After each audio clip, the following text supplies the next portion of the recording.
Demas foi um cooperador de Paulo mencionado 3 vezes no Novo Testamento. Mas a história de Demas ficou marcada na Bíblia por ele ter abandonado o apóstolo perto do tempo de sua morte. E neste vídeo nós conheceremos tudo o que a Bíblia diz sobre quem foi Demas e também entenderemos quais lições nós podemos tirar da vida desse homem. Nada se sabe sobre quem foi Demas, além do que é dito sobre ele muito brevemente nos textos bíblicos. O nome Demas era relativamente comum no Império Romano durante o primeiro século. Inclusive, existe a possibilidade de o nome Demas ser uma forma diminutiva de Demétrio.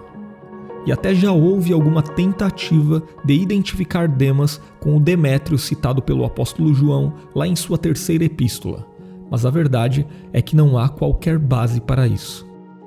O que de fato sabemos é que primeiramente Demas aparece na Bíblia nas 2 menções que Paulo faz sobre ele durante as saudações de suas cartas enviadas aos crentes de Colossos e a Filemon. Na epístola aos Colossenses, apenas seu nome é citado, sem maiores explicações. Ele apenas aparece saudando a igreja em Colossos, lá no capítulo 4 e versículo 14. Já na epístola a Filemon, o apóstolo identifica Demas como um de seus cooperadores ao lado de Marcos, Aristarco e Lucas.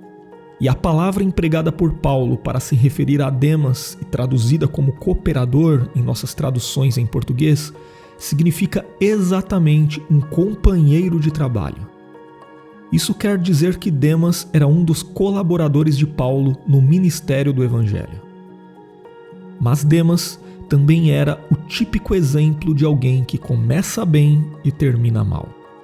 Se durante a primeira prisão de Paulo em Roma, Demas foi citado como um cooperador na obra de Deus, na segunda prisão de Paulo em Roma, Demas foi citado como um desertor.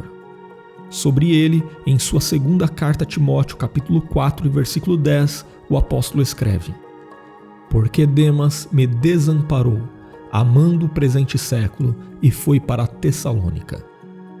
Nesse texto, o apóstolo Paulo usa um verbo que diz literalmente que Demas o deixou em dificuldades, completamente desamparado. E sobre isso, alguns estudiosos até dizem que a frase grega escrita por Paulo pode ser bem traduzida como: Demas abandonou-me ao desamparo porque se apaixonou pelo presente século. Além disso, Paulo pediu que Timóteo fosse encontrá-lo depressa, justamente por causa da atitude de Demas. E isso nos leva a presumir que, pelo menos por algum tempo, durante a última prisão de Paulo em Roma, Demas ainda estava lhe auxiliando. Mas qual teria sido o motivo da deserção de Demas? Por que será que ele deixou Paulo para trás no momento mais complicado de sua vida, quando o apóstolo mais precisava de auxílio? Bom, aparentemente, o problema de Demas foi a sua atração pelo mundo. Parece que não foi um espírito covarde que o fez abandonar Paulo e o ministério, mas sim seus interesses pessoais, de certa forma ligados ao materialismo. E ao abandonar Paulo, Demas partiu para a importante cidade de Tessalônica. Não se sabe se ele era natural daquela cidade, se morava lá ou se tinha negócios ali. Em outras palavras, o motivo específico que o seduziu a ir para Tessalônica também não nos é informado no texto bíblico. E nesse ponto, os estudiosos discutem se a deserção de Demas foi simplesmente um período de fraqueza ou se foi uma queda definitiva. Seja como for, nitidamente Paulo ficou decepcionado com Demas. O apóstolo se sentiu defraudado por ele. Além disso, não há nenhuma outra passagem bíblica que mostra Demas sendo restaurado.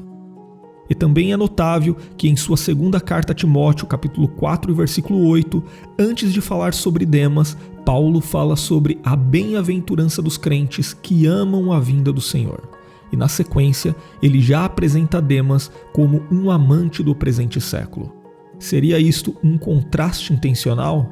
O que você acha? O que de fato podemos dizer com toda certeza é que em Demas não encontramos o exemplo de alguém que ama as bênçãos eternas, mas o exemplo de alguém que se deixa levar pelos prazeres transitórios deste mundo. Por tudo isso, Muitos intérpretes sugerem que Demas era daquele tipo de pessoa que Jesus descreve em Mateus capítulo 7 e versículos 22 e 23. Muitos me dirão naquele dia: Senhor, Senhor, não profetizamos nós em teu nome? E em teu nome não expulsamos demônios? E em teu nome não fizemos muitas maravilhas?